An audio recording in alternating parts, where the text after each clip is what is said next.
What's up? What's up? What's going on? We back, part two, At part two, dude. round two. I'm excited. Round one was a challenge, What? just to get there. I'm saying. Oh the yeah, yeah, process, yeah, yeah. Right. And yeah, so 2 weeks later, we're on two. So we got yeah, the wheels turning. yeah, yeah. How was your weekend last week? What was Well, going on? What was going on with you? I got baptized yesterday. Did you? Yeah, How do you yeah. feel?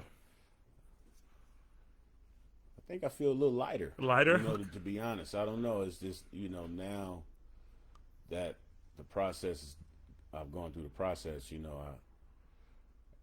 I think I really feel lighter. Okay. You know what I mean? As far as spiritually, Yeah. you know. But it's been a long time coming. It's something I've wanted to do for a long time. Okay. I've got introduced to church early, so I've been to all of them: Catholic, Baptist, Christian. Did your rounds? Right. So I took a little bit of something from all of them, and Yep. I kept it in, and it's I made it all make sense what each different denomination say. Yeah. But I've always been a spiritual person, so I just knew I had to do that. Sure. I had to actually physically do it. Was that something?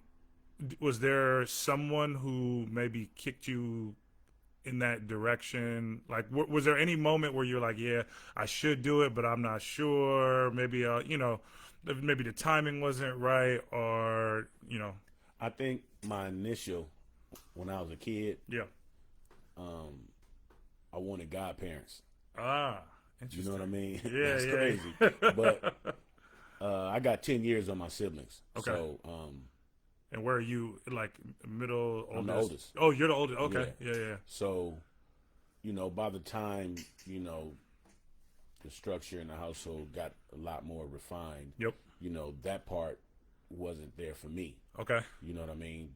But I had a host of aunties and, mom's friends, dad's friends that I just took on as, that anyway. Sure. But I think I really wanted godparents. So, Yeah. And I told I texted my mother and I told her, I said, I'm going to be getting baptized soon and I want blank, blank, blank, them aunties. I want them my godmoms. Yeah, yeah. Because, they were there for our beginning. Sure. My mom's in mine, so. Yep. But it felt really good. My mom was there, my lady was there, my son, my brother, my nephew, and one of my best friends. Just came to just give me a little support. Support, absolutely, Yeah, man. Yeah. Well, yeah, I'm trying to figure out the words. I guess congratulations is in order, and I think that's a cool thing to come back to as an adult. Yeah. Right. Yeah. And like that's what I was thinking about when you said it. I was like, yeah, you made your way back to this thing that you wanted. You've always wanted, right? And I don't think that happens a lot. I think we can forget about some of those things in our life. Yeah. We're just like, oh well, I'm an adult now. Ain't got time. I don't have time to do it. What's the Right. point? There's something else I can do or distract myself with, whatever. So, dude, that's cool, man. I think it's still growing on me because, to this day, to the moment, I'm getting texts from folks like congratulations and Yeah. And maybe I'm underserving what happened because I'm like I just know I was supposed to do it. Everybody around me has like you've been baptized, and it was like, man, that I never. So I just wanted to make sure I fulfilled that in my book, my life book. So Were you nervous at all? no, No. I was ready. Ready. Yeah, I was ready. I think I was more in my feelings that my loved ones was there. Like, Yeah, that's what I'm saying. I'm like, yeah. it's like this spectacle where everybody's watching you. Yeah, And yeah, like that yeah. is like, and especially like a major moment. Yeah, You know what I mean? Like it was different because it's almost like standing here behind my chair when I'm talking mess. People's watching, so Sure. I'm my comfort zone. But it was a little different because it was my family. About 7 or 8 of us, and then another family who baptized their daughter. Okay. So, it was good. you know, I guess everybody needs a witness. Yeah, you got to. Yeah. Well, how old was the other family? You said another family was there with their daughter. Yeah. How old was the daughter? She might have been 9. She been 9. Yeah. Isn't that kind of crazy that you guys are going through this experience together? Together, Right. You know what I mean? It's like a connecting, like a conductor. Like, Yeah. it doesn't matter how old you are. It's still always time. Right. It's always time. Yeah, that's super fascinating to me. How, like, I was talking about this idea of how separate we are, and I'm only speaking about what I've noticed in the city, right? I don't know how many events there are for like the entire family, young, old, to just come together and hang out. To celebrate the family. Yeah. Not just Mother's Day or Daddy's Day. Or no title. None. Family. Just hang out. You know what I mean? And there's these separate things. I mean, even if it's outside of our family, like my mom, my early exposure to family was through my mom's family, because my dad's family's from Virginia, and they're mostly, you know, they out there in the East Coast and the South, and some in Ohio, Midwest. But my mom's family's from here. My mom's Mexican, right? And so my early understanding of family parties were like, everybody's in this. Right. I mean, the house is full. Right. And its neighbors are coming through. Your friends, you're going to invite your friends to come through, because it's like it's a party. Right. And so we talked about that in the first episode about welcoming people in, and just, you know, whatever, like, that's your cousin, that's your auntie. They might not have any real relation to you, but that's how you're going to treat them. That's your family. Exactly. Yes. You know what I mean? Yes. And so I think about that now. When I was on 24th Street in Noe Valley, and I was joking around with a friend of mine, because I saw him and his lady, and I was like, why does everybody look like they're about to die over here? With the mask on? With the mask on, and everybody's just moving slow, and energy is dry. Yeah. I mentioned that they had the block shut off by the city put the little, The bike. Whatever lane that is, or whatever the markers are. Yeah. They put it up so it's clear as day. It's all walking, and I'm walking down like there's no music.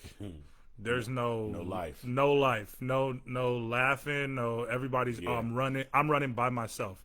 I'm pushing my baby by myself. I'm in my own world, right? And I understand that people are, some people are playing this time of quarantine a little bit safer than others, but it was I didn't really see any difference. I've been on that street before, right? And it was the same thing. It wasn't like quarantine just made this place dead, right? So I think it's and that's what I want. Like, I don't want to have everything so separate. I want to see people being social, and that's how you do build that community that we talked about before. Right. It can't always be the people in the house, and I don't think it should be the people in the house. Right. You know what I'm saying? Like, oh, go outside. There's 10, 12 kids playing with each other. Cool. Right. There's an older kid that's in that group. You know what I mean? So that older kid's responsibility. Hey, it's stop. Follow me. Yeah. Right. Come on. Right. Like, this the pecking order is, and that's the pecking order is automatic. Like you say, you 9 years old, you coming outside meeting new kids. This dude is 13. Right. And everybody else is staggering in age, and 13-year-old going to kind of tell you what to do. And that's your job to listen. To listen. Yeah. Yes. Yeah. Yes. And the 13-year-old understands from the adult that this is your responsibility. This is your job. Right. So don't play around with it, because this is your job. Right. Like, this is a serious thing. Your job is to make sure all these You're kids the are safe. Yeah. Exactly. That was me. Yeah. That's what I was thinking. I was the oldest child. Okay. So, when moms and them would have a party, and the friends would come through, they'd drop the kids off with me. Yep. You know what I mean? And I was the oldest, so we did whatever I wanted to do. Sure. You know what I mean? And if I said stop, you stop. If not, I was gonna rough you up. Yeah. And but that's how it happened to me. Sure. That's just the oldest. Hey, quit playing. That's some of that development. That kind of goes into what today it is called bullying. Right. And some of that development, I don't think, you know, is it's a fine line. You know, Oh, I needed some of those challenges, sure. so I can make the decision Yeah, to, either attack the challenge or make a decision. sure. You know, Yeah. and I think that's what's taken away today. Hmm. You know, it definitely is bullying. It's on a different level now with the cyberbullying. Right. You know, Non-stop, and yeah. everyone can see it. I mean, when you sleep, it's going. Right. You know, it's worse than rumors. It's people are hashtagging and going on with your life like it's entertainment. Yeah. You know, and Yeah, I couldn't imagine like an embarrassing moment that we've all had being caught on video, yeah, and it doesn't go away. yeah, And for whatever reason, let's say 100,000 people just saw it. I wouldn't know how to act. that has made certain people make decisions Oh, sure. from. Oh, you know, I mean, I'm sure we could find some situations where somebody may have lost their life or got jumped on or Yep. some kind of reaction to embarrassment. Yeah. You know, I think I don't. Maybe this was. I think I might have seen this on your Facebook feed. There was something really funny, and I wasn't sure if it was real or not. There was a dude that came in with a gift to his lady. She was washing oh yeah, dishes, yeah, and it was around like a. that was the truth. That was the truth. Yes, Okay, so that situation is I humiliating to the woman. man. So Let alone the child have to endure the backlash on that, like your mama and you don't know who your daddy is, or whatever the case. So for people, for folks listening, the premise of the story is there's a guy who's doing a Facebook Live. Mm-hmm. He comes in, it almost wasn't believable because I was looking at her. She's just so happy, and I had to watch it 3 times to make see sure if it was she wasn't. Yeah, fake, right? Like, Yeah. did y'all set this up? yeah, So regardless, he comes in. She's washing dishes. They exchange some talk, Yeah. and he brings Oh, out baby. oh yeah, hey. I'm like, okay, where's this going? right So he hands her the bag, and she just gets into it. so into it. I'm surprised he held it that long. I for real, like, I don't mean, think I could have done it. if you heard my guy's voice, Yeah. like, again, I had a hard time believing it was real because he just comes in, he's like, yeah, no, open it up, no problem.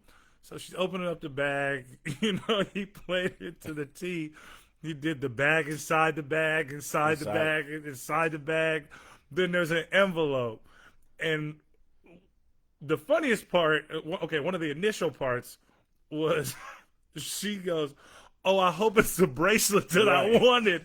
And I'm thinking like, damn, okay, this is, okay, you know what? If that's her. But I'm just like, wait, okay, so there was a bracelet you wanted? Right. I think she said something. She shook it and said, it don't sound like a Don't bracelet. sound like a bracelet. And so, to speed up the story, she gets to the final bag and it's an envelope. And then you start to see her facial expression change, like, That's when it got. I was like, okay. Then I heard the cracks in her voice. I said, oh, she's like, is this a ticket somewhere? And I'm like, and so she opens it up, and the look on her face is the look we've all seen and we've all had. Maybe if we got caught in a lie. I think it's the lying face. Yeah. You're just like, yeah, and you're trying to figure out what to do with it. right. And she played it. Once she said, she is yours. You signed the papers. I said, oh my goodness. Well, I love that she asked, "What is this?" Like that was the clue. Like, you fucked up. Right. You know what this is. Right. But you don't have anything else to say except what. It was good. I mean, see, now that is what I would put in my NABM. That's like victory. Right. Even though it is, you know what I mean. But for 3 years, he been. For all those requests that she was hoping to get in those bags. Sure. If he's that kind of a guy in their relationship to her, Yeah. I can imagine what kind of dad he was to that baby. Right. You know what I mean? Yeah. So So I was just so I was looking at it once I stopped laughing, then I had to go and like put my glasses on, you know what I mean? And I was like, okay, now I gotta, because there's some things here that are a little concerning as we talk about bullying, right? I know that guy had to be hurt, deeply hurt, because if this thing is real, it was live.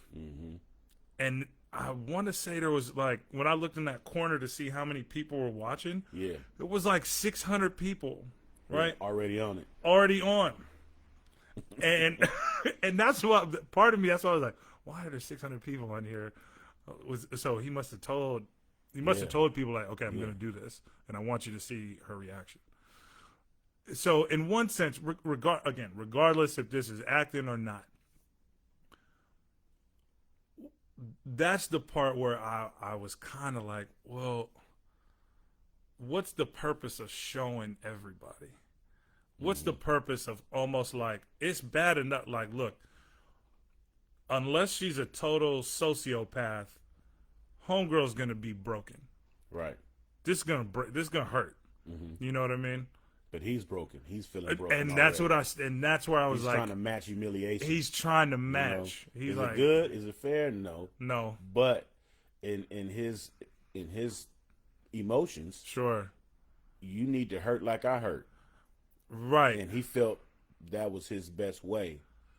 You know, like I told y'all, or the truth is here, and Yeah. you know. Yeah. Well, so the reason why I brought that up is we talk about bullying, right? You know, if you're a kid and somebody's like, oh, we're going to set this fight up and we're going to record it. And we know, you know, for the most part, we know one person is going to whoop the other person's ass, right? And we're setting you up. Maybe it was retaliation. You know what I mean? Like if it was we never get back. Get back kind of situation.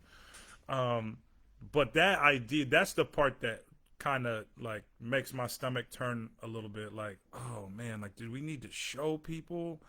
I feel the same way, not just with like these two situations.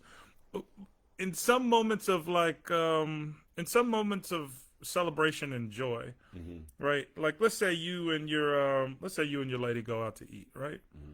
And it's just like a special night, whatever. You guys are feeling good. It doesn't have to be an anniversary or anything, Right. but y'all just feeling good, right? Okay. And like, let's do it. Good old date. Good old date, right? Good old date night.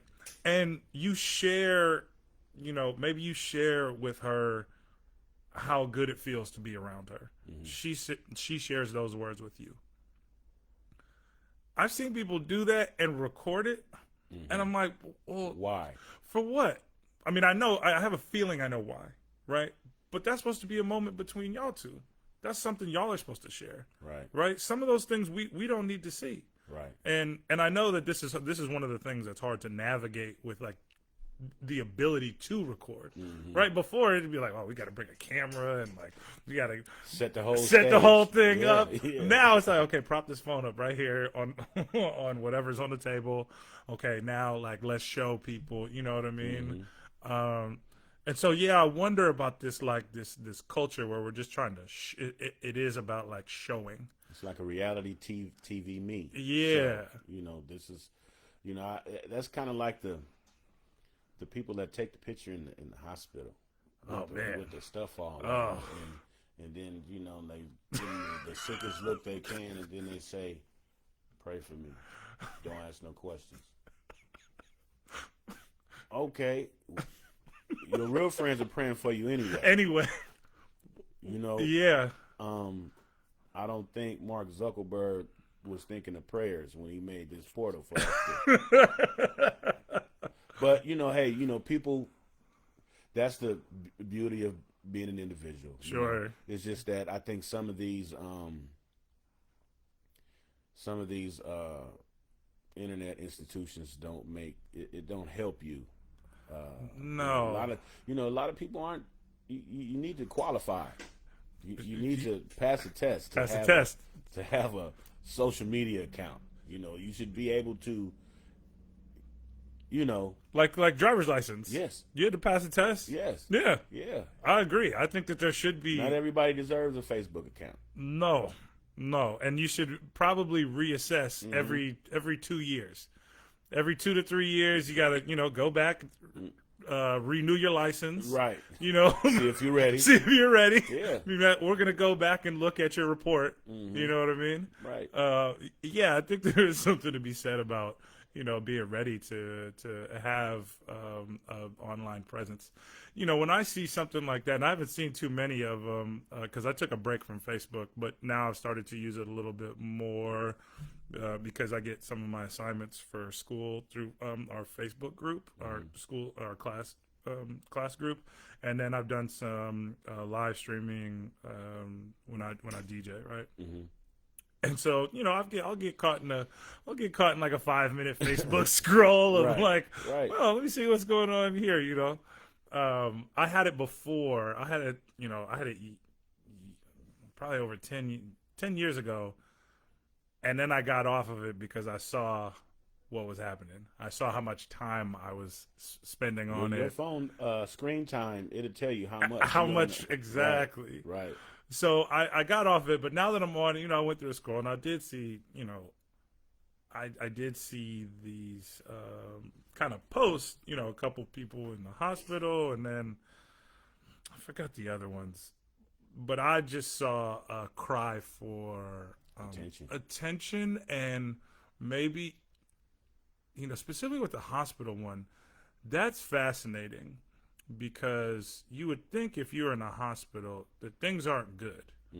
Most of the time when we're in a hospital, it's not good. It's not good, and you really want to. I'm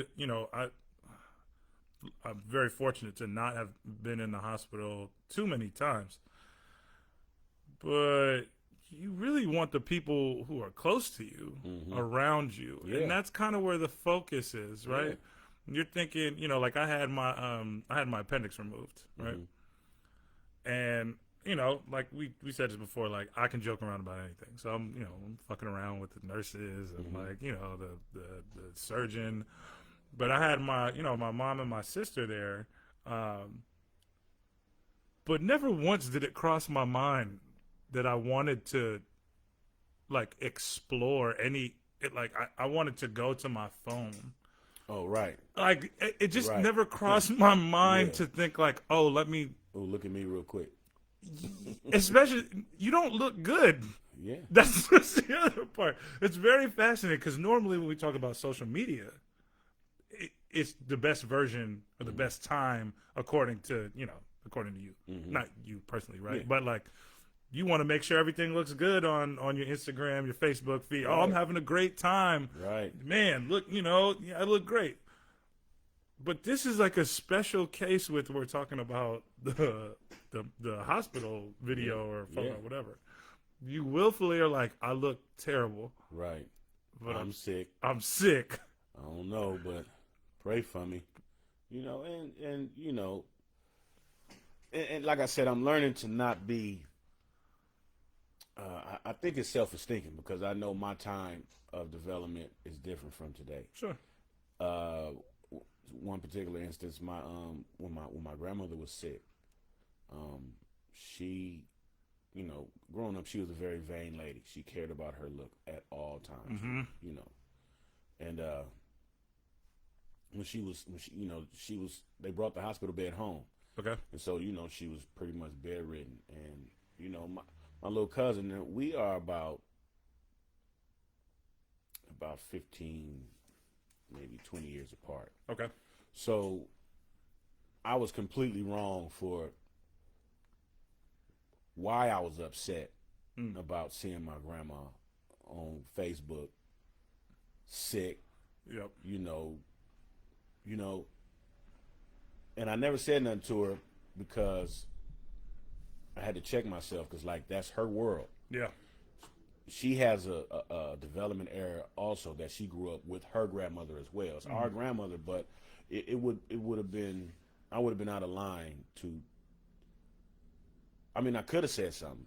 Oh, of course, you had the option. But our understanding was different. Yep. So what I knew she didn't understand about my feelings, I just chose to just, hey,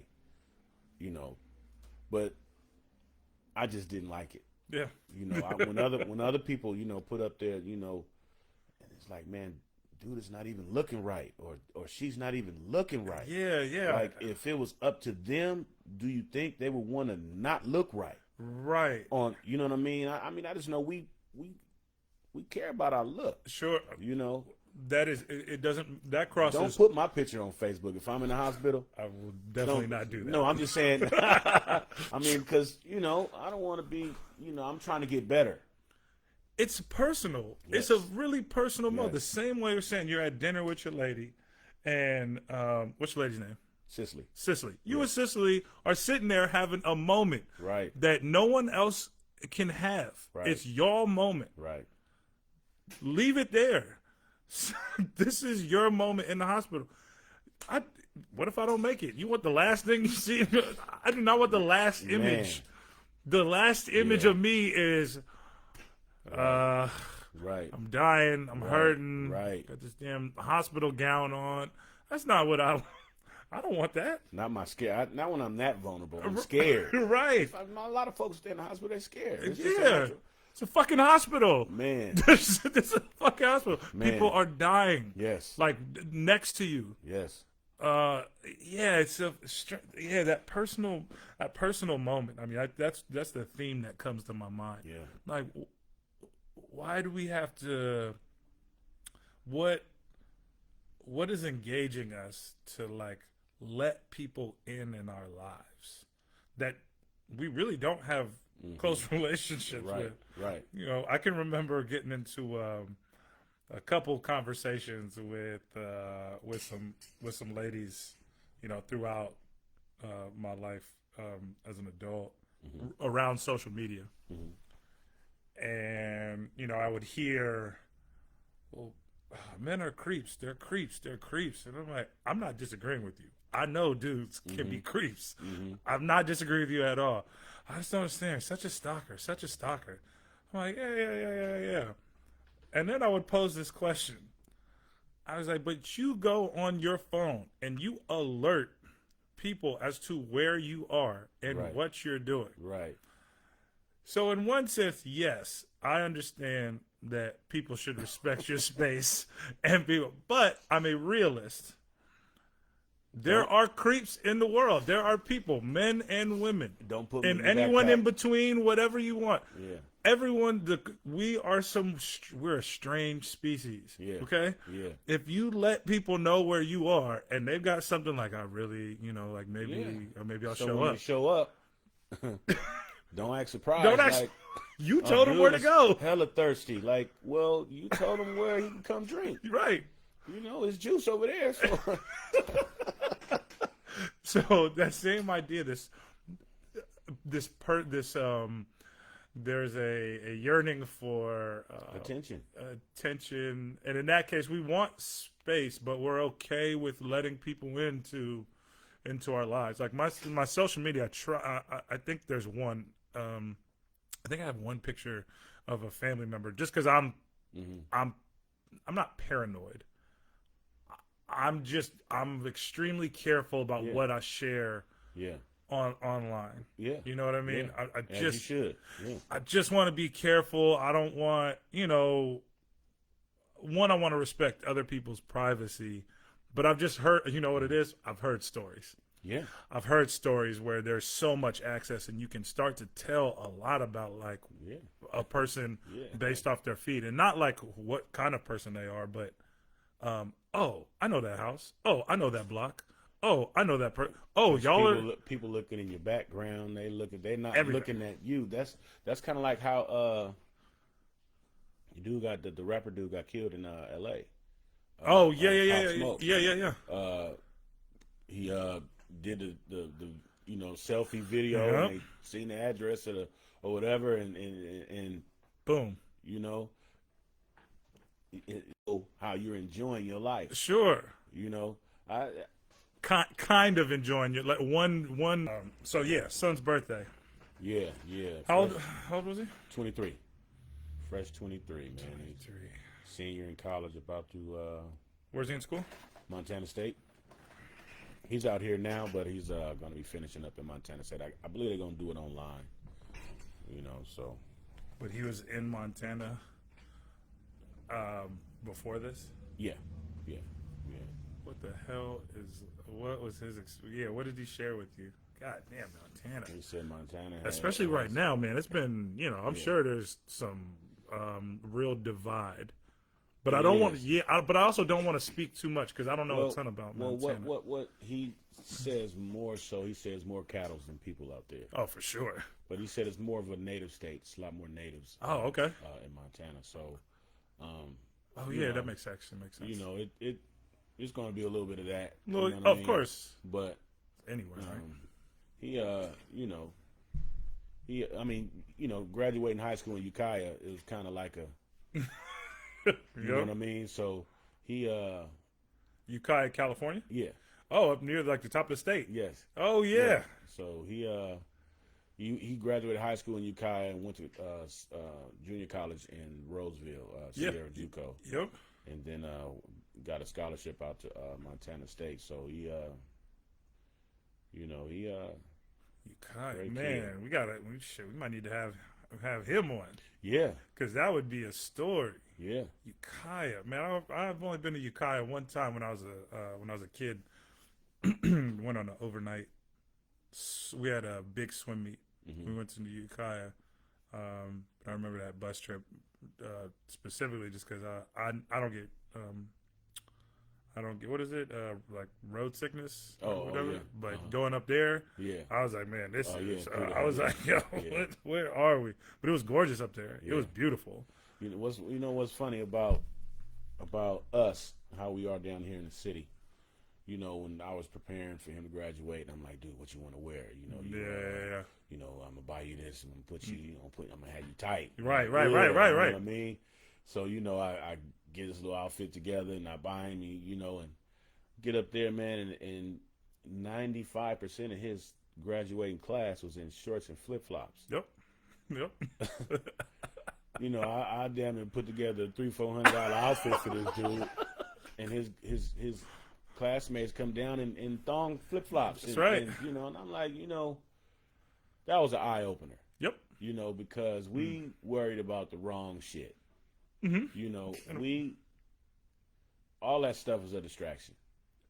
I could have took that same few dollars and put that somewhere towards his college fund. Yeah. What I mean? But I guess because a lot of times I think our beginning is in reverse. We start behind. Yeah. You know what I mean? Yep. So by the time we, level up to just being balanced, then we're trying to catch up. Yeah, I wonder about you were talking about earlier, letting people be, just be who they are, right? Yeah. And so I struggle with that sometimes because of course I love people for whoever they are. Mm-hmm. But I wouldn't be human if I didn't judge a little bit. Yeah, I think it's natural to judge. Yeah. That's how you got here. In order, not to use the word negatively. I think we use the word judge negatively too often. Yeah. And we don't acknowledge that it is it's inherently human. It's also healthy. It's natural. Right? You step on the corner, you judge whether a car is coming left or right. You judge if those group of dudes coming your way are good or bad for your moment. For your moment, for your safety. You have to judge. Make a decision. Right, yes. Make a decision. Yeah. So I think when we talk about communities, I would say it's communities that come from maybe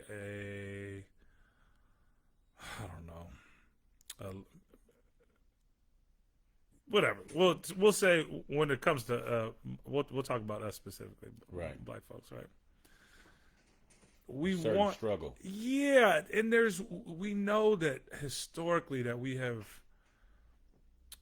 limited opportunities, visible opportunities to celebrate an accomplishment, right? I think if we look at it, obviously there are people who are accomplishing things all the time who look like us, but it's not the story that we're told. And often we're exposed to a different story, whether that's firsthand or whether we watch it on TV or read about it. But I was thinking about high school. Well, to some people, high school is a no-brainer. You go to high school and you graduate high school, and that's that. Some people it's a no-brainer. I go to high school, I graduate high school, and then I'm going to go to college. Right. Some people are like, I might stay in high school and I might not. Right.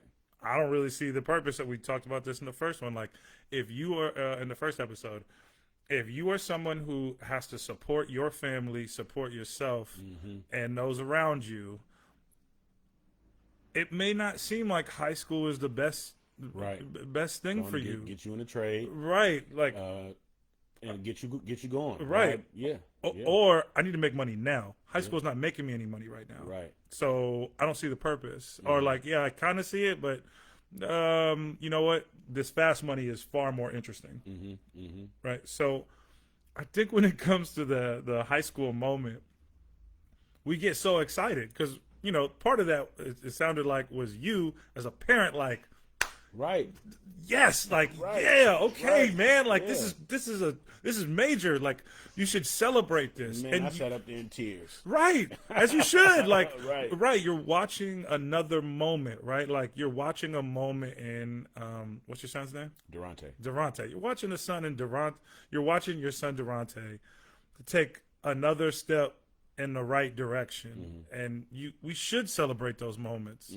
Now, how we celebrate them is different, right. So it's interesting to hear you talk about the other kids with the flip flops and the shorts, right? Because they're like, yeah, man, we're just we're here, we're gonna get this thing done. Yeah, I'm going home, play some games, bro. And I was like, we finna go have a party for this right dude. But you should, right, but you should, right. And so I think that there's wiggle room. I thought you said that phone wasn't working. It wasn't, which is crazy because I unplugged it. Doesn't matter, whatever. You should pick it up, whatever. Oh, okay.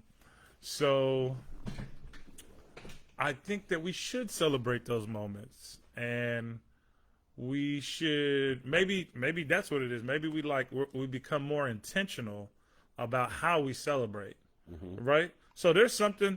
I mean, you could have put the $300 towards his school books, or maybe there was something that you could have got him that would have lasted him. Right. Right. I'm going to give you this thing, and I want you to remember this moment, right?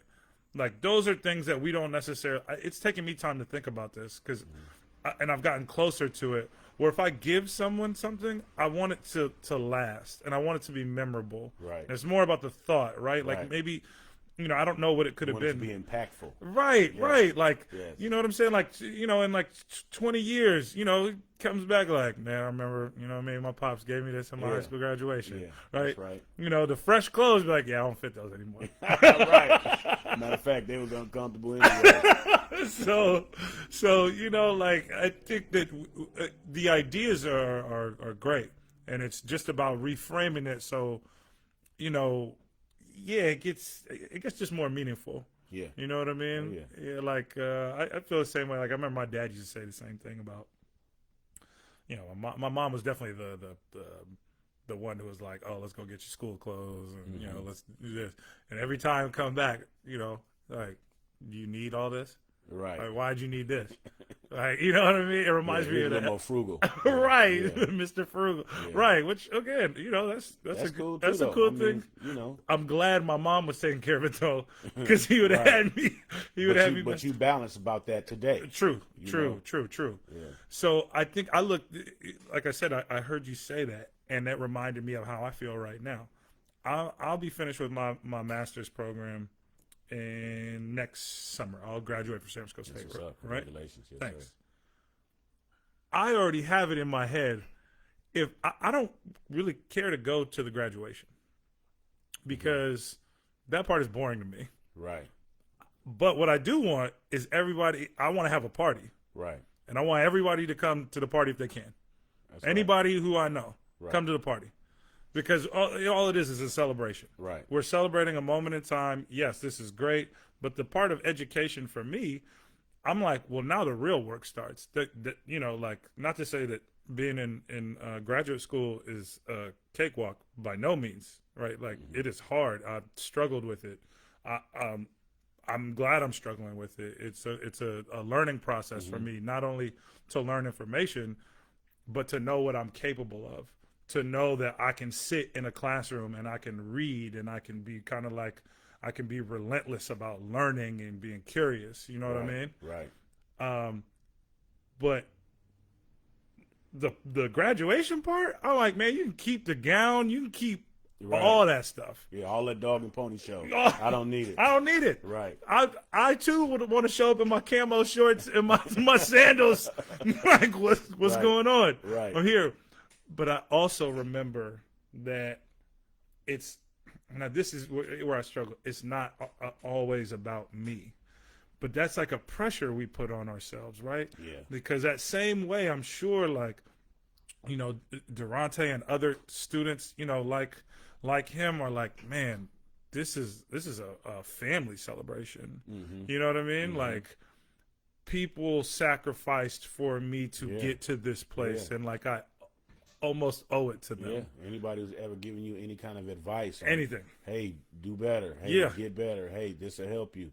Yeah, they want to come and, you know, party Yeah. with you. We was part of your development. Absolutely. Especially with my son, you know, because, you know, as a single dad, you Yeah. know, raising two of my three. I had my middle daughter kind of like 2 weeks of the month, so you know, Okay. I had them too, and you know, people, they seen it. Sure. The world seen us develop Mhm. as a family. Mm-hmm. My mistakes, their mistakes, Mm-hmm. you know, and you know, to this day, you know, and he's my hero. I don't mind talking about him. And my daughter, she's, you know, my daughters are, you know, my two angels. Mm-hmm. But his story was different, Okay. you know, and only he can tell his story best. Yep. And I would love to read it Yeah. from him. Mm-hmm. You know what I mean? And let alone him just being a young black man in a world where you're not supposed to make it, Sure. you know. And if you are, you're not going to make it for you. You're going to make it for me, because you'll be somewhere serving somebody. Sure. You know what I mean? Yeah. So, you know, and, you know, like I always, you know, I say, you know, to raise a man is to be a man. Mm-hmm. You know, and I think he's going to be a lot better than me. I mean, as he should, right? Yeah. Like, that's job done. yeah, that's the know, purpose, yeah. right? I mean, I'm sure y'all have had that conversation. Like, Yeah. man, I didn't sacrifice all this for you to be, Yeah. you know, worse than me, or Yeah, you don't know what I make mean? my mistakes. Make your own mistakes. Yeah, exactly. Yeah, Right. yeah. There's no and there's no like there's no one way to do it. You know, I'm sure you're not looking for like, oh, you need to be this when you grow up, Oh, or no. this. You know what I'm saying? Like, yeah, that's a weird one where we talk about pressures on kids. Yeah. You know, that's one of the things that I think is really beneficial about coming from a community who's trying to write their history right now. Mm, You know what I mean? deep. Yeah. You know what I'm saying? Like, Yeah. it sucks, but it's also kind of cool because we have the ability to create our own traditions Yeah. right now. Yeah. You know what I'm saying? And we've always been in that search to create what's ours. Mm-hmm. When I look at more traditional family structures, I see that pressure to like, I see too much pressure to appease the family, Yeah. and you're not allowed to think for Outside you, the family. right? Yeah. You know what I mean? Like, that's one of the That's more cultural to me, huh? More. Yeah. Well, I guess I respect other cultures who move like that. There's parts of it that are impressive. Right. It's also parts that's overwhelming to whomever individual can't take it. Oh, exactly. You know, and I do know it's a fact that, you know, some people just, you know, they break off, they stray off, they be a peninsula to that family. Mm-hmm. You know, because I'm not like that. Sure. Or I'm different, or I think different, Yep. or, you know. But some ways I see it kind of keeps a moral balance Mm-hmm. in the value system of that family. I guess there will always be a different person. Sure. But it is pretty intimidating to not want to let down the family. Yeah. Uh, Yeah. Just everybody's gonna know. Yeah, man. I think about I think about dating and what kind of women I've dated, or what kind of, not just, well, we'll use me as an example for now, right? When it comes down to tradition and meeting family standards, I think that the most welcoming families I've ever seen were always been black families. Mm-hmm. And I've dated I've dated women from different backgrounds, cultural backgrounds, and I've always thought that was one of the cooler things about being at a black family, Mm-hmm. because regardless of who you are, no, not everybody's gonna like you, right? No doubt. But even through all of the hardships and the difficulty and Yeah. being accepted by society, I still see black families accept anyone, Mm-hmm. no matter who you are. Yeah. You know what I'm saying? Like, Yeah. we got, again, every family is different, but generalizing here. Oh, you dating in our case. Oh, you dating a white girl? We might not personally like it, but if that's who you like, that's who you like. Right. It She's- is what it is. It is what it is. Right. What does that have to do with me? You know what I'm saying? Is she Chinese? Surprising, but I still accept her. Right. Right? Like, Right. I didn't see this one coming, Right. but I'll accept her. You know what I mean? Yeah. Flip the script, not so much. Flip the script, not so much. Yeah. It's definitely a process. I hear you. Yeah. Yeah. Oh, you're bringing him home? Yeah. Oh. Okay. Wow. Yeah. Wow. How am I going to take this? I mean, this is one of the coldest stories I've ever heard. I had a coworker. Her family's from Taiwan.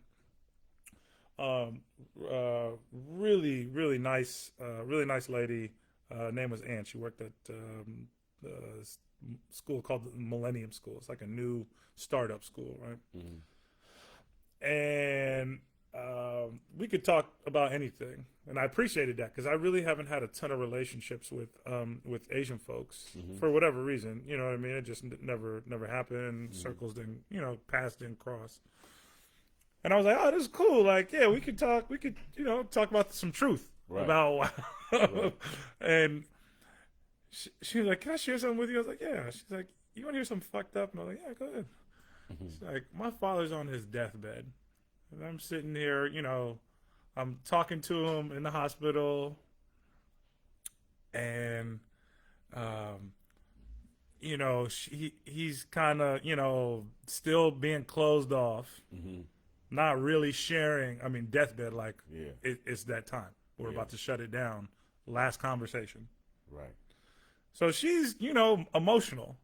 And he's still like, Him. Stern. I don't care how much time. To my dying second. So she walks out of the room. Her brother goes in. So immediately I was like, oh, okay. So, he had his conversation with you. Now it's time for bro. Yeah. Right. So she's sitting outside. She's like, man, I'm sobbing, I'm boo-hooing, I'm crying, emotional. Brother walks out quickly, like in and out situation. Right. And brother, I guess, has a look on his face like, what the fuck? Yeah. So she asks, she's like, what's wrong? He goes, you know what he just told me? She's like, what?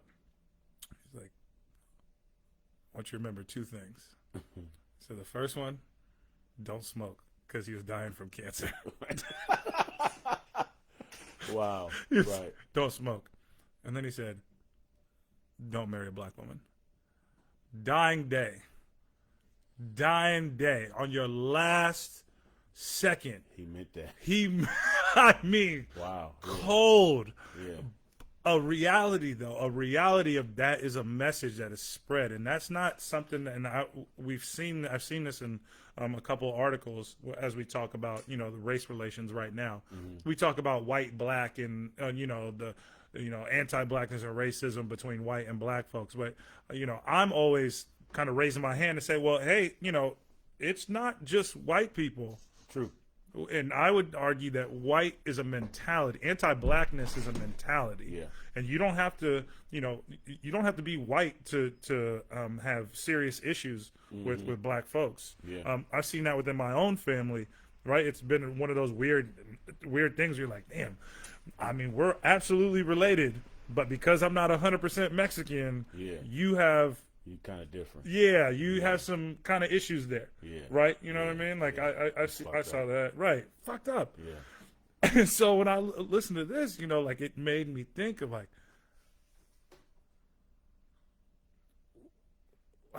I'm pretty sure neither of y'all brought a black person home to your parents.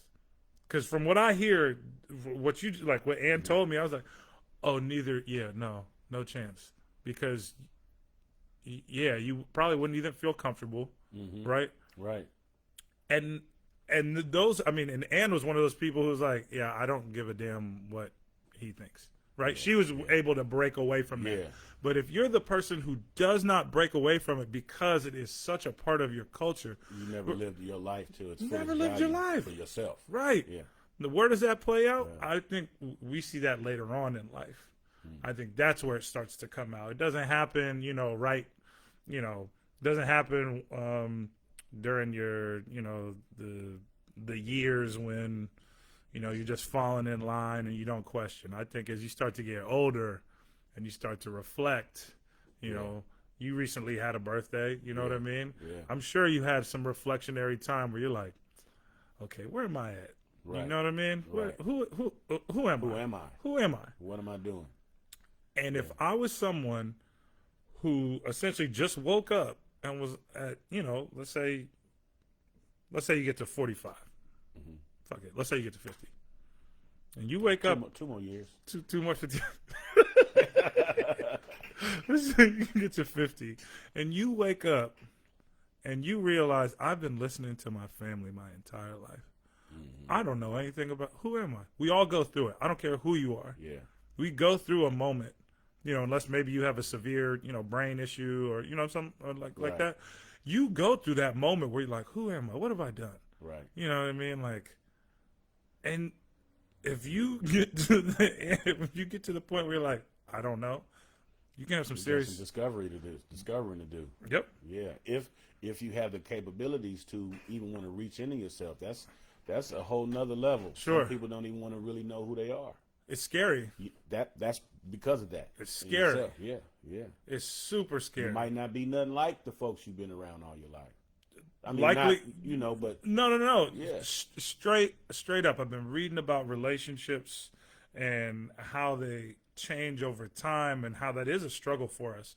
It's a struggle for us to specifically, as two folks from the city and are here. Yeah, we still have relationships with folks that we grew up with, but they're different. And that's hard sometimes to reflect on and be like, oh, damn, it ain't the same. Yeah. And that could be a good thing, maybe, but those are things you have to, think about, right? Like, absolutely. Those relationships, I just, I'm a huge supporter of people, seeking out their freedom. Yeah. Whenever I meet people who I get the energy like they're just limiting themselves. Yeah. Selfishly, I'm like, man, break out of it. It's ironic that you said that, right? For so many years, I've always been a big personality. Yeah. Always been one. And my buddies, at the shop I was at before here, I was on 3rd Street for about 19, 20 years. Okay. And they be like, dude, you need a radio show. Or, dude, you need a podcast. Or, dude, y'all need to put some cameras up in here. Dude, you need to. Dude, you should. I've gotten that from so many people on several levels. You know what I mean? And it's here I am today, finally, with the opportunity to do. Yep.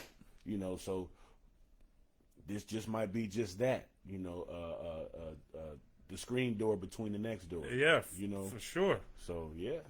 Dude, that's crazy to hear you say. Man, I like I like to hear moments like these because I think it solidifies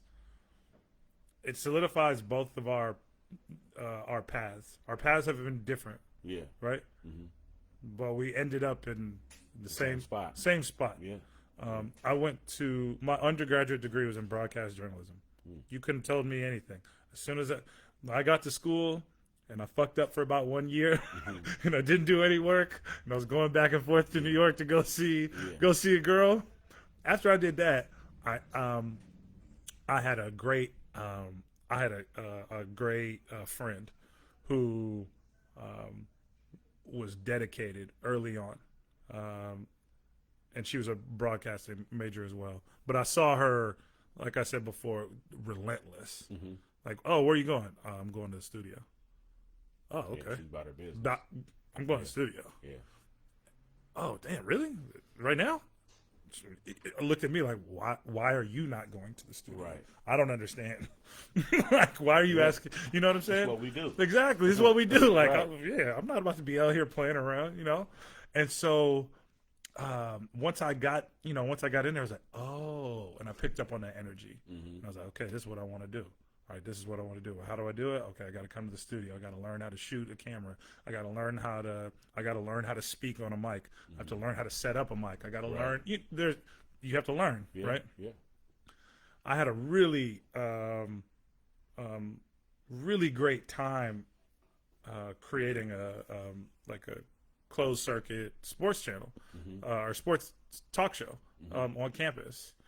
And I was like, oh, okay, yeah, like it's starting to happen. Right. I got a job offer my junior year. I got a job offer from like a local affiliate my junior year to be a cameraman.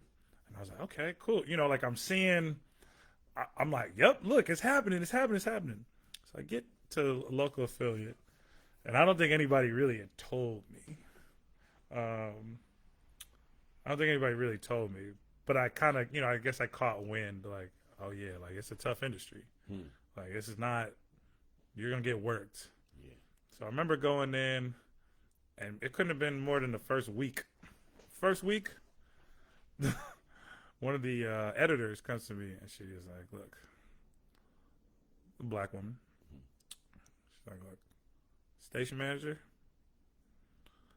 just like be cool, right? Like she's got her own issues. I was like, oh, okay. I'm like, all right. I mean, no big deal. I'm thinking again, young. Right. Don't worry, I can. I know how to deal with this. I'm good. I'm fine. What do you? So station manager is just like, 40-something-year-old white woman, kind of like the power. The power professional, Yeah. You hear her walking down the hall, click clack, like strong walk, right? I'm like, oh, Business. Yeah. I'm like, okay, all right, whatever, I'll do my job, Right. you do yours, no issue. One day I'm the only one on the show, like 5:30, 6 o'clock in the morning. So I'm manning 3 different cameras. The director's in my headphones like, hey. Or producer's in the headphones like, look, if you can get the shot, get the shot. If you can't get it, don't worry about it. Don't kill yourself. Okay, cool. Thanks, man. Right. The hosts are like, hey, it's cool. Because they know, like I'm in college. They probably pick, like, I was in your shoes before. Like, I know what you're probably going through. You're probably nervous as hell, whatever. Yeah. So they asked for a shot. Couldn't get it. I'm like, oh, damn. Asked for another shot. Oh, damn, couldn't get it. Made a couple mistakes during the show, right? We're halfway through the show. Click, clack, click, clack, click, clack. I'm like, oh, damn, here we go. The intuition. Here it comes. Yeah. We're in a break. With the heels on, we're eye to eye. She gets as close to me as I am to this mic.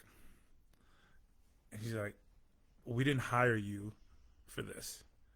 Can you or can you not get the fucking shot? Like, you go somewhere else. Right.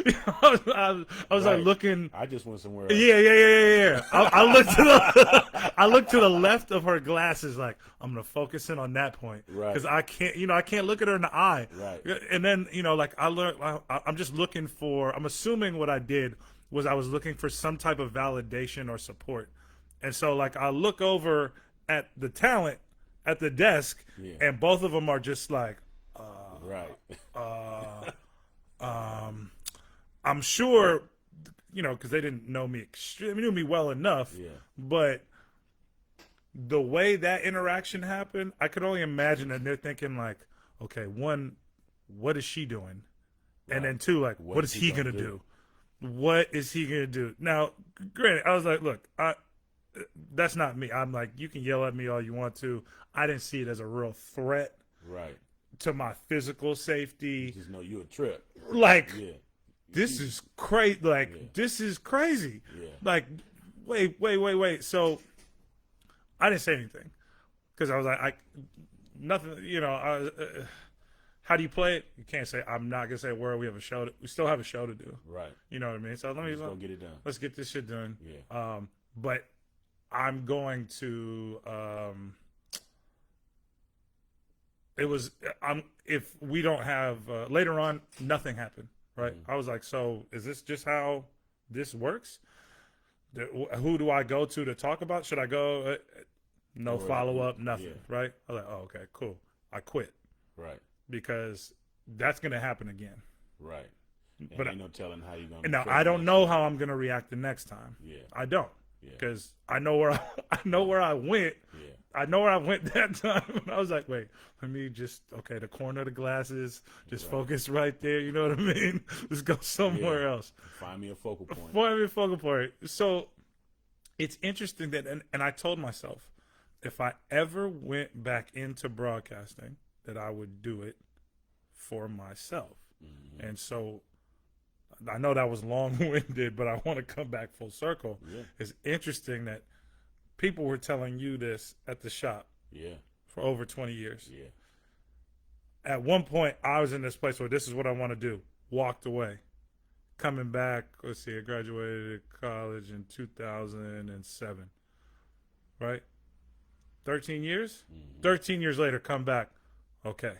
Yeah. So it's, man, I mean, like I said, it's cool to hear you come from your path and just see how things mix. Neither of us knew this was going to happen. Right. Right. Could have very well not happened. Right. Right. Right. But there's something, not to be too woo-woo, but like there's something about that energy, right? I'm sure like our energy's connecting. We're like, hey, we got to do this. Well, that's what the barbershop does to you. It is. It makes you comfortable to talk. Yep.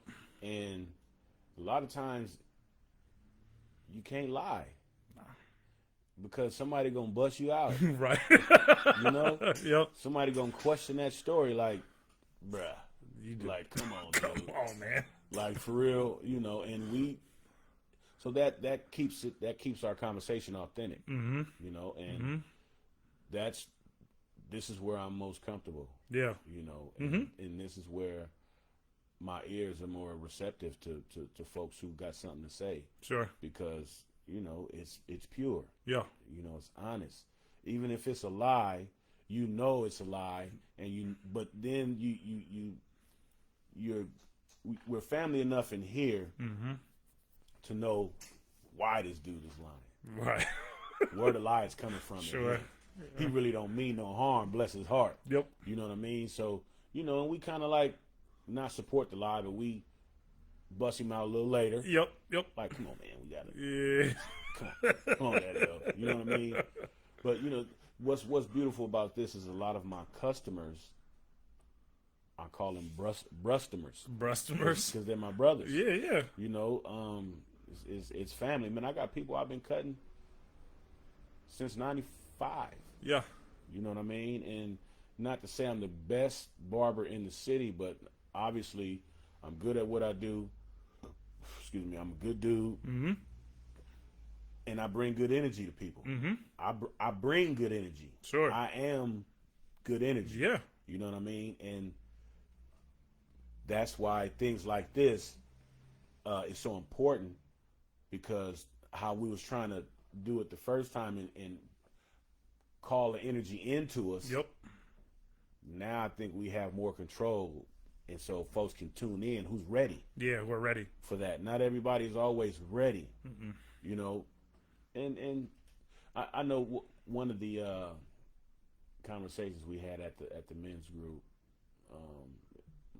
I mentioned it to you before. My one of the guys asked a question, and it was profound, but you know, it was pertaining to us, you know, as black men messing with black women, and when you say like dating or not treating, okay, yeah. Dating. I mean, I'm sorry, dating black. Well, we got to be articulate. We have to be very clear now. Yeah, because it can go any other way. Right. Yeah. Messing can be anybody's messing. Boy, it can get messy. It get messy. Right.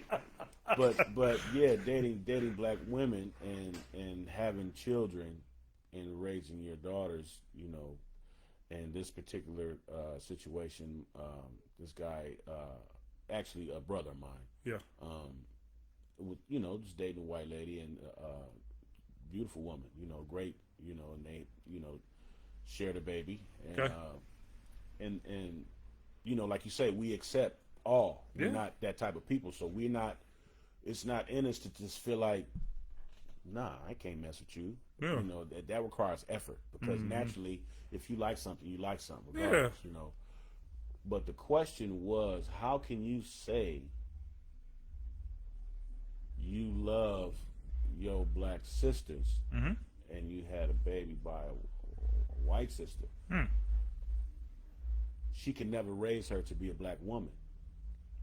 Interesting. And it was, yeah, I mean, it's I don't know why that sticks with me, you know.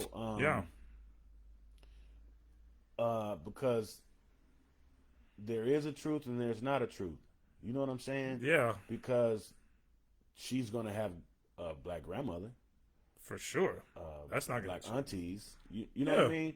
So, but I try to put myself in his mindset. Like, where did he come from to say that? You know, but that was his truth. Yeah, that's how he felt. You know, and you know, it never dawned on me to even think about it like that. But you know, I don't believe that, you know, any mixed race child could not be raised. Yeah. You know, it's a complicated one. We talked about this. In the first episode briefly. You mentioned this.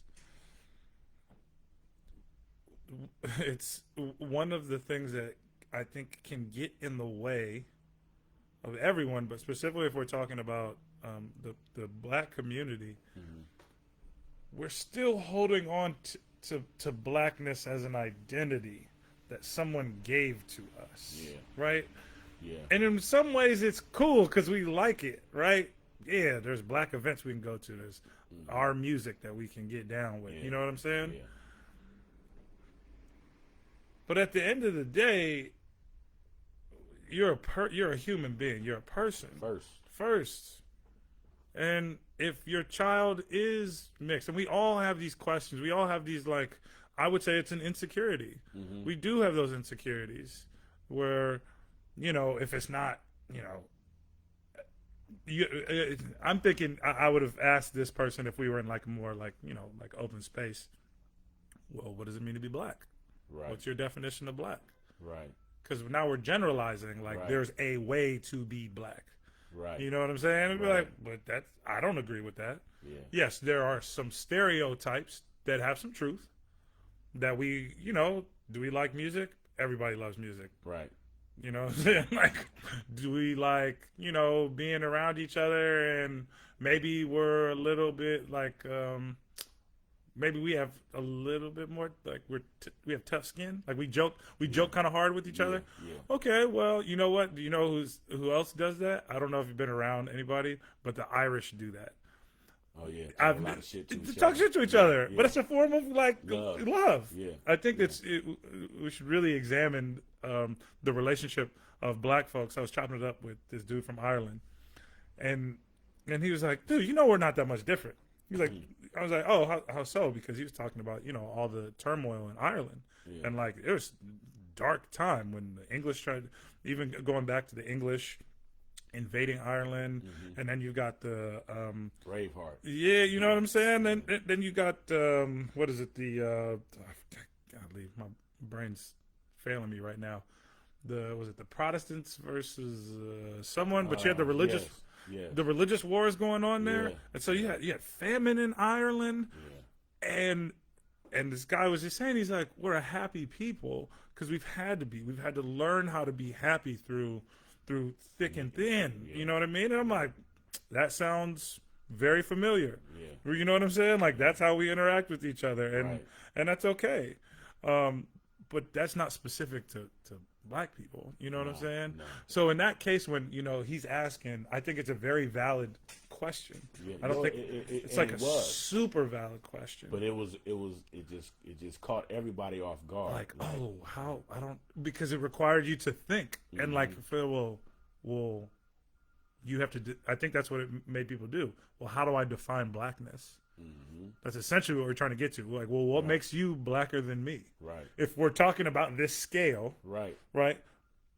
If we're talking about this scale, well, if I came into the room and I was like, well, I'm half Mexican and half black, where do I sit in comparison to the half black, half white? Right. You know what I mean? Right. Now there is a scale, and maybe I'll send this to you. If we go back and we start to look at where black and white and all these identities were created, there is an actual scale based off of what you were mixed with, where you sat. It's interesting to see. I think I saw that diagram. Yeah, and it's based off color, of the color. It was like a really light Yep. to a it was like maybe 16 different colors. 16 different shades. Yeah. Where you are, essentially, where Africans got mixed. So if you got mixed in South America, then you're in one place. If you got mixed in Mexico, you're in a different place. If you got mixed in the islands in the Caribbean, then you're different. Yeah. But this was all part of a system, right? The hierarchy. So we're still playing that game now, right? Right. So when you ask that question, it's so funny because we're still struggling with it so much. It's inevitable. Everybody at some point is going to be mixed. Just mathematically speaking. Yeah. Have to be. Has to be. Yeah. And that's essentially almost where we're trying to get to. We're trying to get away from this. But there's something very, very like, I don't know what it is. There's something so prideful about black folks. They're like, I want this thing. And I think it's because of the struggle and because of part of the reason is there was so much work to break down the family structure and to like Lots of work. And lots of Generations. Right. To destroy this thing. Wicked. Right. Yes. So it's almost like the middle finger to like, you tried, but we're still, you know what I mean? We're still here. Got you. We're still here, right? Yeah. So it's weird. Yeah, man, it's super weird. Have you ever dated someone outside of I make a joke out of it all the time, right? Yeah. So I really haven't, Okay. but the one that I did date Yeah. was already in the hood. So, yep. I was just dating in the hood. Right. It wasn't like she was different. Yep. Like, man. Because she was from the hood. But, so to me, no. Yeah, to you, no, But, exactly. You know what I mean? Yeah. No, because like you said, we accept. And if you here, you with us. Sure. Period. Yep. No matter who you are, whatever your race is, nationality, you here, we won. Yeah. We are one. Exactly. So, so that question for me is: have you ever dated outside your economic level? Yep. No. Gotcha. And You that's know what, what I mean? yeah, dude. Yeah, and Oh man, that's that, brilliant, dude. you know, some people only date, and some folks are game to date up. Like, you know, man, she got that money. Yeah.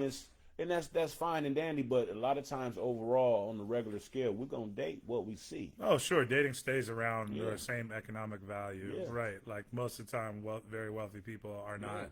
Even I'm not looking gonna- nowhere towards he's a handsome man, but even as fathers, Right. I'm Totally. telling my daughter, don't bring home no broke. Yeah. You know what I mean? Yep. And I'm telling my son, don't get you no broke. Yeah. But know what that's I mean? kind of like what Chappelle was saying.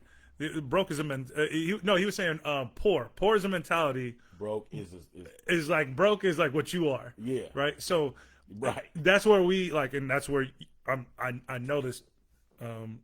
This has got to be a conversation. You're not gonna tell your son or daughter, if you meet young man, young woman, whatever it may be, and you see ambition, you're like, oh, you just got a set of circumstances that you're trying to get out of. Yeah. That's different. Yeah. You know what I'm saying? Don't get stuck on potential. Don't get stuck. Yeah, because we all have it. Yes. But you got to see some signs where you're like, okay, well, how are you trying to get? How are you using that potential? How do you want to get better? Yeah, exactly. Yeah. So I asked you that because I wonder, I wonder when we're like, when we're approaching dating. Actually, I'm gonna sidebar from here real quick. Dating. Do you use the word dating? No. I'm being politically correct. Yeah, no. What I said was messing with. Yeah, I know. But I when I say messing with and dating is the same. So if we're talking specifically about dating, I don't know why I just did this sidebar, but this is always fascinating with me when I talk to black folks. Dating is not a word that's heavily used. No. You know what I mean? Yeah. And I'm not sure. I don't know where I picked that up from, but I use the word quite often. Right. And well, I mean, you know what it is. It's not like, hey, I'm finna go out dinner with this chick. I'm finna go out real quick. Yeah. Versus saying I'm finna go on a date. When you say date, that I think the title gives it a different perspective. Yeah. Because when you're dating somebody, you're trying to really get to know them.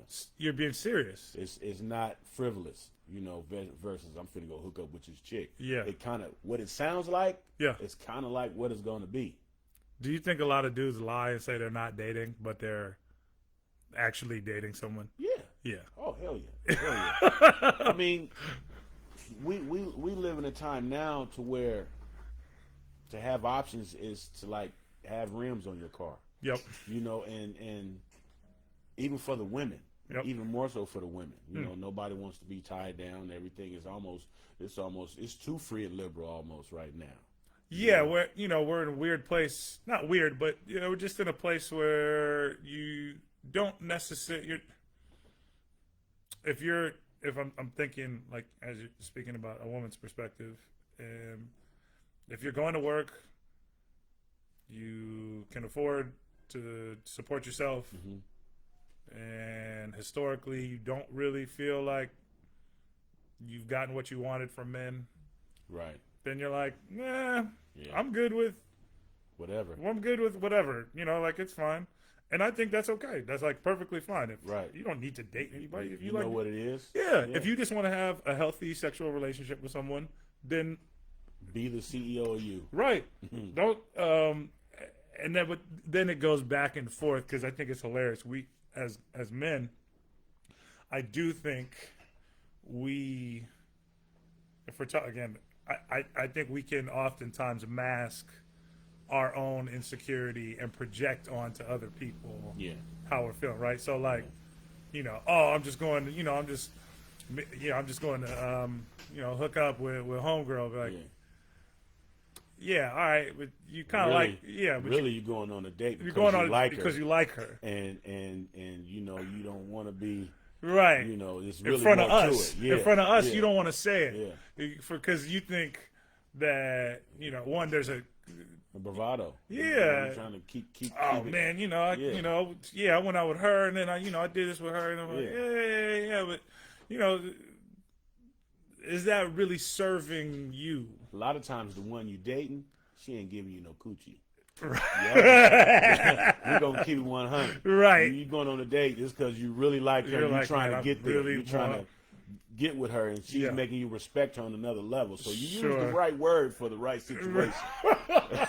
Yeah, I'm going on a date. Yeah, she ain't giving me none. She playing hard to get. She a good one though. Yeah, she a good one. You know what I mean? Yeah.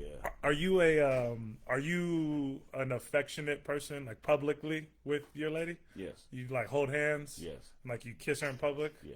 Oh yeah. Yeah, I'm that way too. Yeah. But I don't need to necessarily be that way with like. I don't necessarily need to be that way with someone who I'm like super serious with. Mm-hmm. Like I'm just like an affectionate person. Yeah. You know what I'm saying? Like why not? Like with it's no motive. I just want to rub you. I just want to touch You you. know, I just wanted to kiss you. Don't trip. Yeah. So that's something I also see that's kind of missing.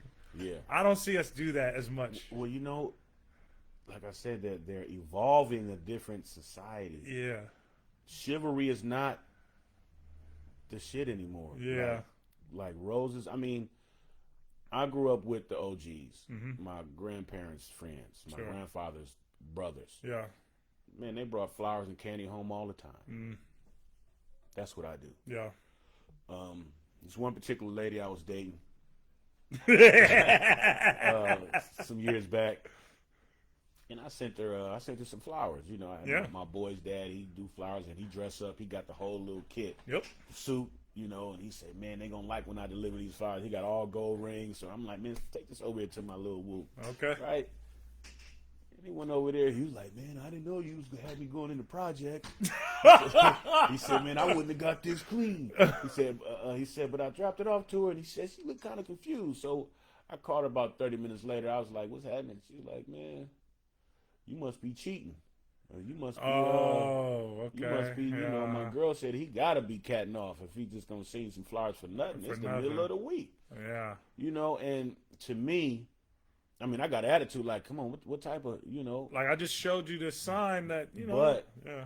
that is their truth, Sure. their ignorance. It's a healthy ignorance because they didn't know Right. that somebody's just giving you love. Yeah. You know what I mean? Yeah. And that just made me realize that it's a lot of damaged people out here. For sure. And we make ourselves unavailable to love. Mm-hmm. You know, and, you know, that in itself is pretty deep when it comes to, you know, the development of yourself. Yeah.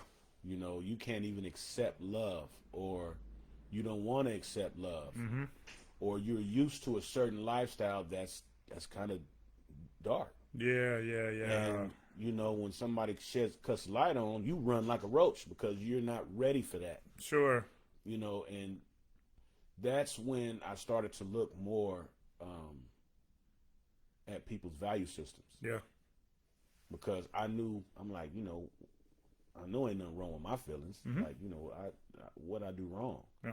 But, you know, everybody comes from a different value system, and you have to be willing to upgrade yourself. Sure.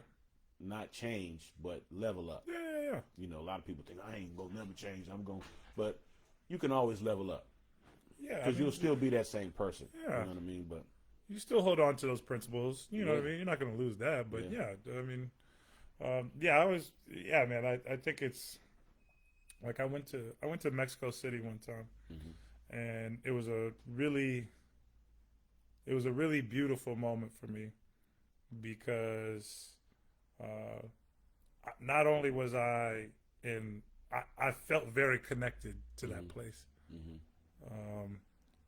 Hopefully sooner rather than later, I'll get to go back to Africa, so I can also have that feeling of feeling connected to a place. Yeah, I need that in my life. I do. Yeah, you know what I mean. And I'd heard this from people when they like go back to where I had a girl who was on the podcast. whose family's from Israel, Jewish girl.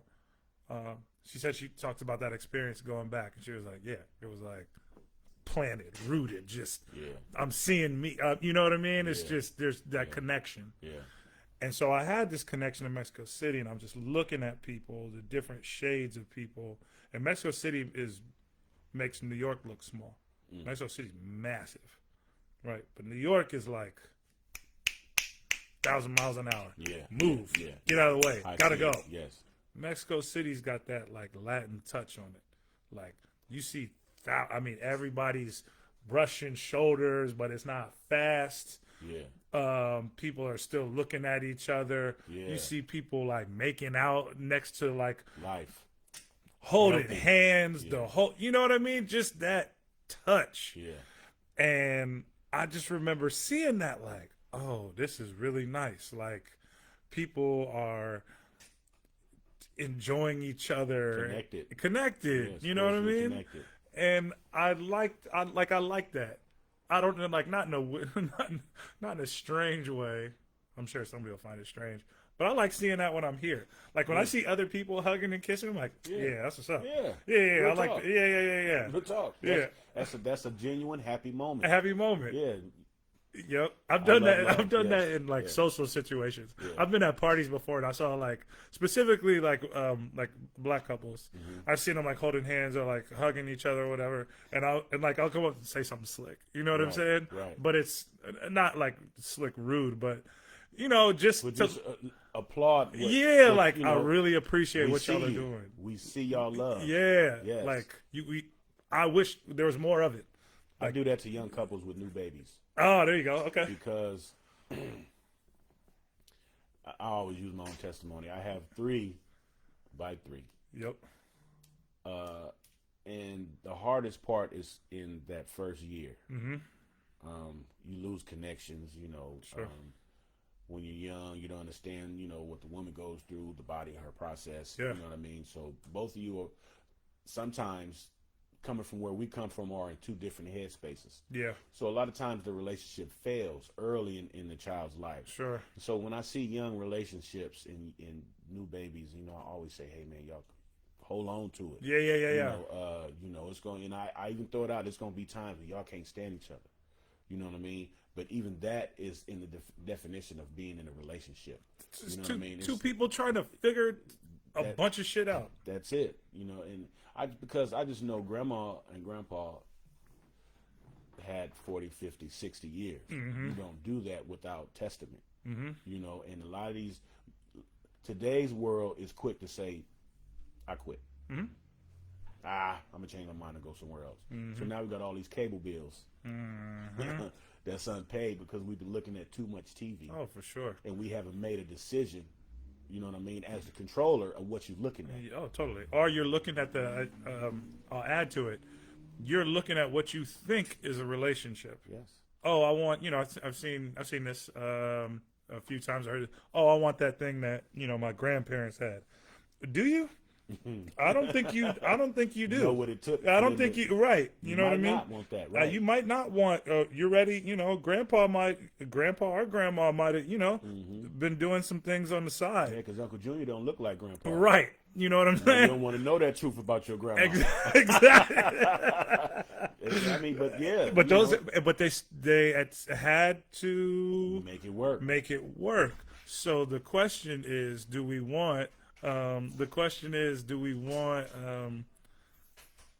really want to live those stories, right? Yeah. And I think the answer is like, how about your own story? Your own story. Figure out what you want. Yeah. But yeah, I think that's great that you talk to like young couples all the time because they need support. We don't. I talk to them about bills and credit. Sure. You really got to give them a truth, or at least plant those seeds around it so they can have their oh yeah moments. Everybody needs their oh yeah moment. For sure. But if each one is not teaching one, that oh yeah moment is going to be all shit. Yeah. So.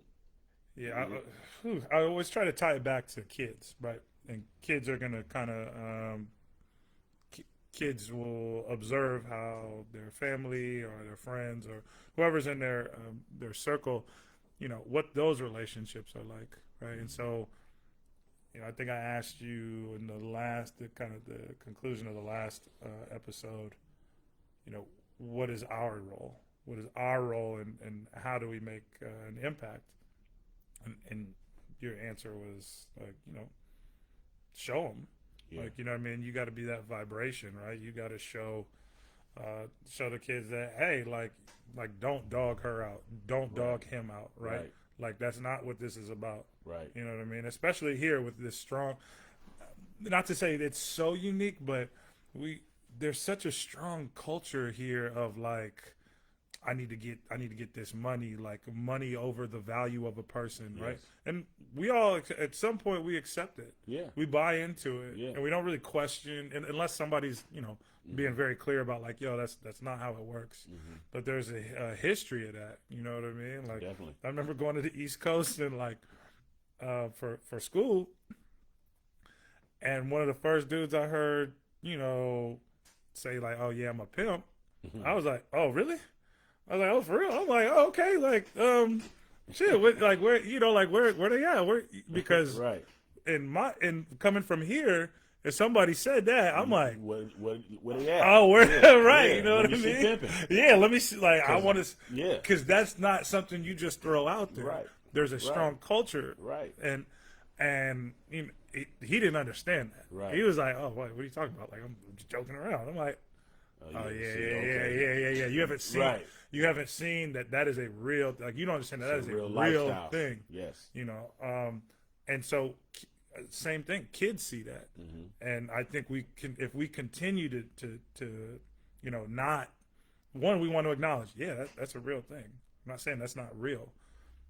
However, that's not how we should treat. We're not trying to stay there. Right. I think if we're looking, I got classmates of mine that work specifically with those 16-year-old girls in East Oakland, mm-hmm. that, you know what I mean, that are out working. Yeah.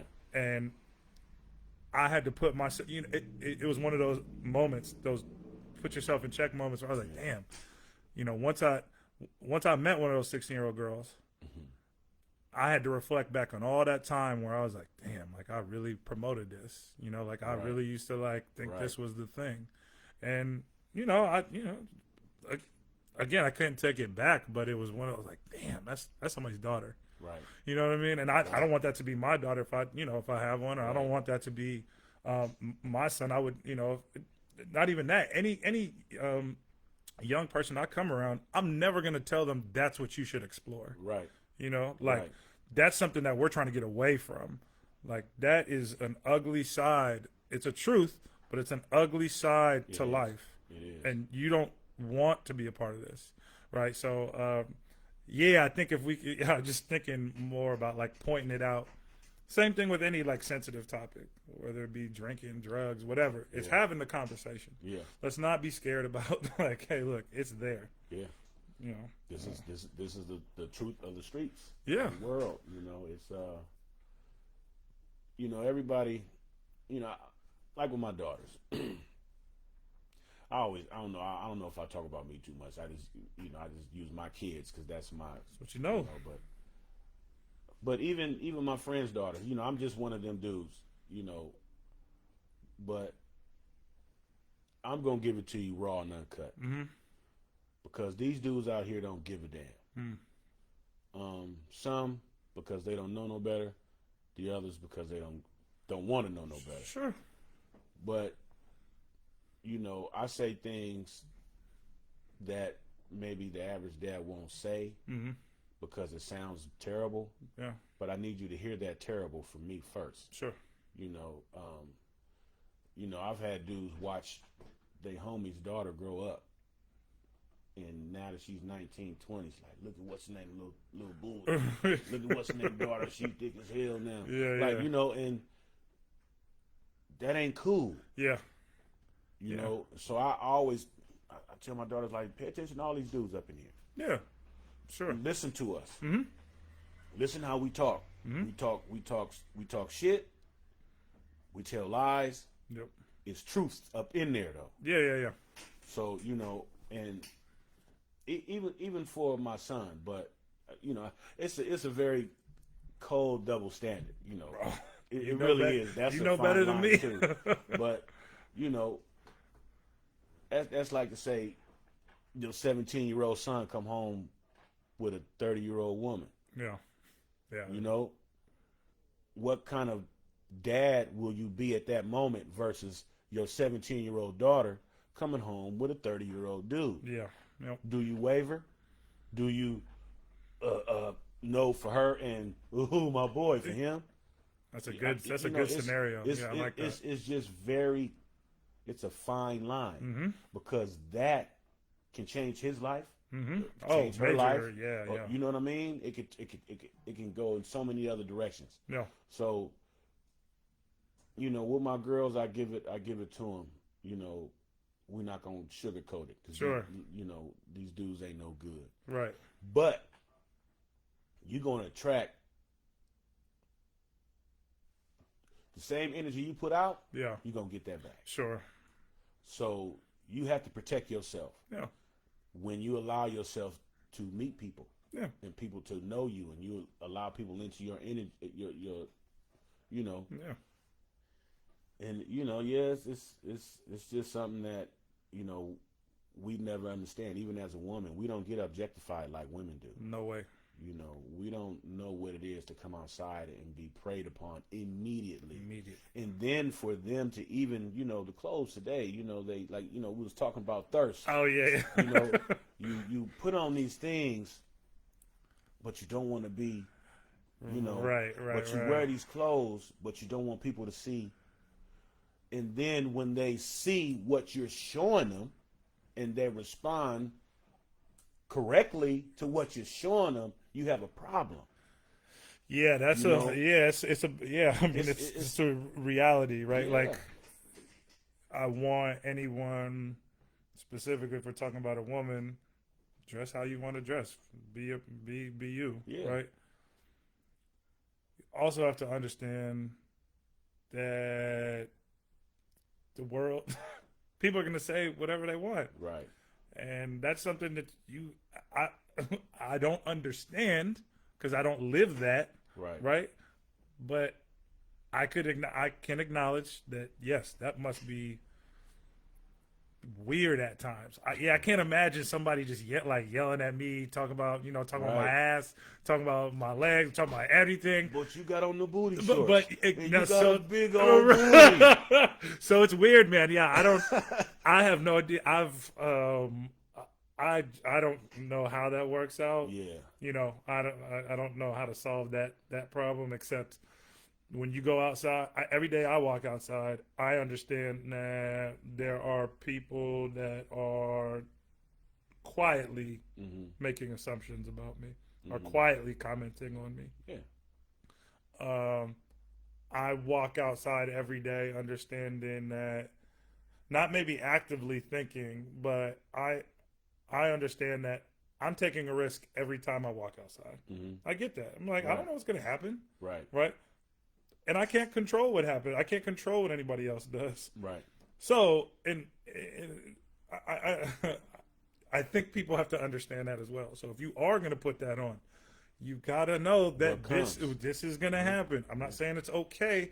I'm not Right. saying that Right. like it should be condoned, but everybody doesn't live by the same set of rules. Right. It doesn't happen. Right.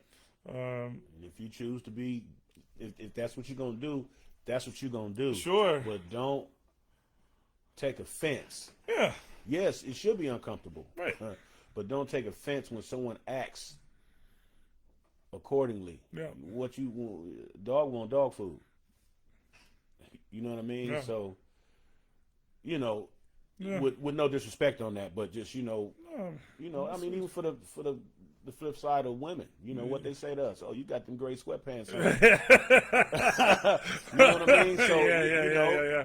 No, we're all visual people, man. Yeah. Yeah, we're all visual people. Yeah. And, I think that it's interesting. I think we're gonna wrap it up here, but it's interesting that I thought about this last night. I had a bunch of stuff written out, Mm-hmm. and I kind of had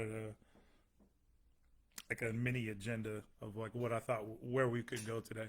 Mm-hmm. But then I thought about our last conversation and what you said about just kind of letting it flow. Organically speaking. Exactly. Yeah. And I'm in this place right now with school and starting a business and executing on that business and having so many thoughts and ideas in my head of like where I see my future that I need to be reminded by friends, including you. Mm-hmm.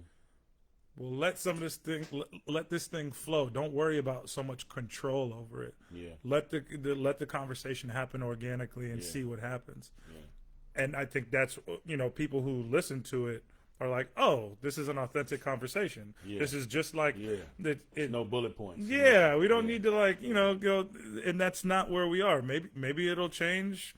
Maybe it won't. Whatever. Yeah. But for right now, it feels good. Yeah, it feels good. Really it's real easy. I think the last time we went, for an hour, and I thought we went longer than that. And then this for sure, I know we went longer than an hour.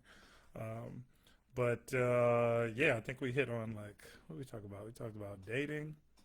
Or messing. Right.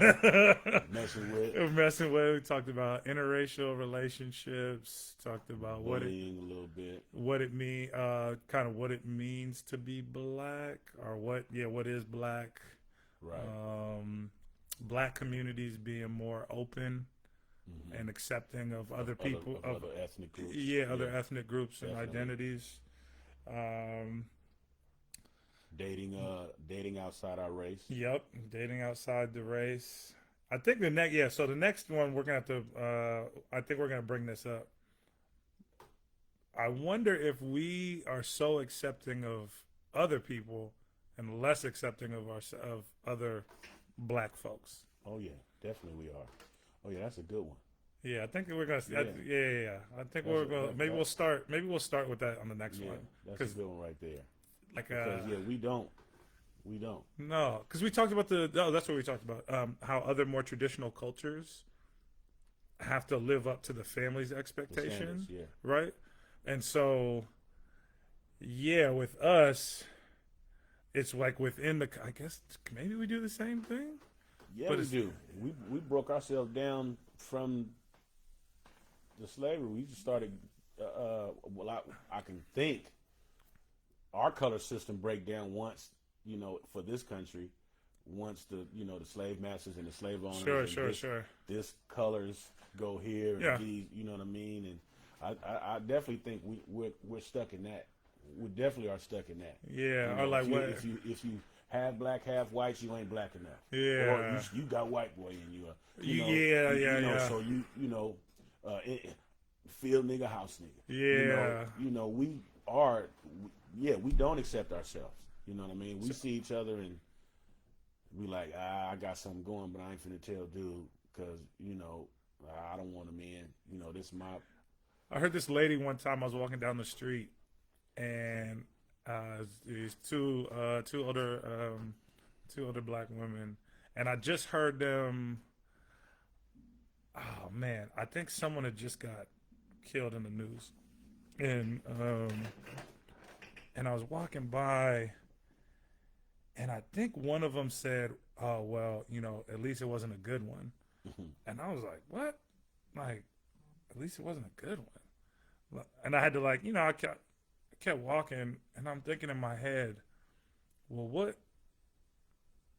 Essentially, what this woman was saying was like,